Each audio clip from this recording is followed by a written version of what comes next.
ഏറ്റവും ഒടുവിലായി ഔദ്യോഗികമായി വരുന്ന സ്ഥിരീകരിക്കപ്പെടുന്ന വിവരങ്ങൾ എങ്ങനെയൊക്കെയാണ്? എത്ര പേരുടെ മരണമാണ് ഇതുവരെ ഉറപ്പിച്ചിട്ടുള്ളത്? ഈ വിമാനം വന്ന് വീണ് ആ കോളേജിലെ കെട്ടിടങ്ങൾക്ക് ഉണ്ടായ നഷ്ടം, അതിനിടയിൽപ്പെട്ട് വിദ്യാർത്ഥികൾ മരിച്ചതായുള്ള വിവരങ്ങളൊക്കെ ഉണ്ട്. അക്കാര്യത്തിൽ എങ്ങനെയാണ് ഔദ്യോഗികമായി പുറത്തു വരുന്ന വിവരങ്ങൾ?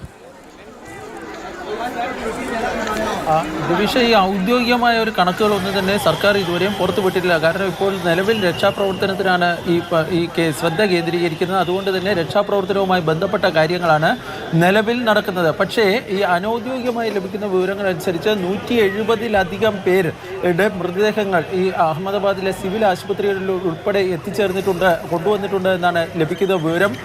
ഇതിൽ ഈ പ്രദേശത്തുണ്ടായിരുന്ന, അതായത് ഈ വിമാനം തകർന്നു വീണ മെഡിക്കൽ കോളേജ് ഹോസ്റ്റലിലെ മെസ്സിലെ ഉണ്ടായിരുന്ന ചിലരുടെ മൃതദേഹങ്ങൾ ഉൾപ്പെടെയാണ് ഈ കൊണ്ടുവന്നിരിക്കുന്നതെന്നാണ് ലഭിക്കുന്ന വിവരം. ഞാൻ നേരത്തെ പറഞ്ഞതുപോലെ തന്നെ ഈ ഔദ്യോഗികമായി മരിച്ചവരുടെ പേര് വിവരങ്ങൾ ഒന്നും തന്നെ സർക്കാർ പുറത്തുവിട്ടിട്ടില്ല. കാരണം ഈ ഇത്ര വലിയൊരു അപകടം, പ്രത്യേകിച്ച് ഈ വിമാനത്തിൽ യാത്ര ചെയ്തിട്ടുള്ള ആരെങ്കിലും രക്ഷപ്പെട്ടിട്ടുണ്ടെങ്കിൽ അത് വലിയൊരു ഭാഗ്യമായി തന്നെ കരുതേണ്ടതാണ്.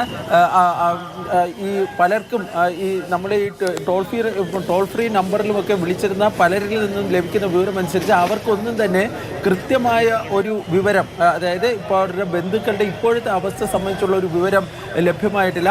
ആകെ സർക്കാർ നൽകുന്ന, അല്ലെങ്കിൽ ഇവർക്ക് ലഭിക്കുന്ന വിവരം ഈ വിമാനത്തിൽ ഇവർ സഞ്ചരിച്ചിരുന്നോ ഇല്ലയോ എന്നതിനെ സംബന്ധിച്ചുള്ള കാര്യങ്ങൾ മാത്രമാണ് പുറത്തുവിടുന്നത്. ഈ നിലവിൽ ഈ രക്ഷാപ്രവർത്തനം ഇപ്പോൾ വളരെ ഊർജിതമായി നടക്കുന്നുണ്ട്. ചിലരെ ഈ ആശുപത്രിയിലേക്ക് കൊണ്ടുവരുമ്പോൾ അവർക്ക് ജീവൻ ഉണ്ടായിരുന്നുവെന്നാണ് ഈ ദൃക്സാക്ഷികളും മറ്റും പറയുന്നത്. അവരെ ഈ അതിവേഗം ചികിത്സയും മറ്റും നൽകുന്നതിനുള്ള നടപടികളിലേക്ക് ഈ ആശുപത്രി അധികൃതർ കടക്കുകയും ചെയ്തിട്ടുണ്ട്. ഈ ഗുജറാത്ത് മുഖ്യമന്ത്രിയുടെ നേതൃത്വത്തിലും ഗുജറാത്ത് ആരോഗ്യമന്ത്രിയുടെ നേതൃത്വത്തിലും ഈ ആശുപത്രിയിൽ ഈ ചികിത്സയ്ക്ക് ആവശ്യമായ എല്ലാ നടപടിക്രമങ്ങളും സ്വീകരിച്ചിട്ടുണ്ട്. അല്പസമയത്തിനുള്ളിൽ തന്നെ ആഭ്യന്തരമന്ത്രി അമിത്ഷാ അഹമ്മദാബാദിൽ എത്തുന്നതായിരിക്കും. അമിത്ഷായുടെ നിർദ്ദേശത്തിന്റെ അടിസ്ഥാനത്തിൽ NDRF-ഉം CASF-ഉം നിലവിൽ ഈ രക്ഷാപ്രവർത്തനത്തിൽ കാര്യമായി തന്നെ പങ്കെടുക്കുകയും ചെയ്യുന്നുണ്ട്. ഏതായാലും ഈ രക്ഷാപ്രവർത്തനം ഇപ്പോഴും പുരോഗമിക്കുന്നുണ്ട്. ഒരുപക്ഷെ അടുത്ത മണിക്കൂറുകളിൽ ഈ സർക്കാർ ഇത് സംബന്ധിച്ചുള്ള ഒരു ഔദ്യോഗികമായ അറിയിപ്പ്, അതായത് മരിച്ചവരുടെ പേര് വിവരങ്ങൾ സംബന്ധിച്ചുള്ള ഔദ്യോഗികമായ ഒരു കുറിപ്പ് കൈമാറും അല്ലെങ്കിൽ പുറത്തിറക്കുമെന്നാണ് കരുതപ്പെടുന്നത്.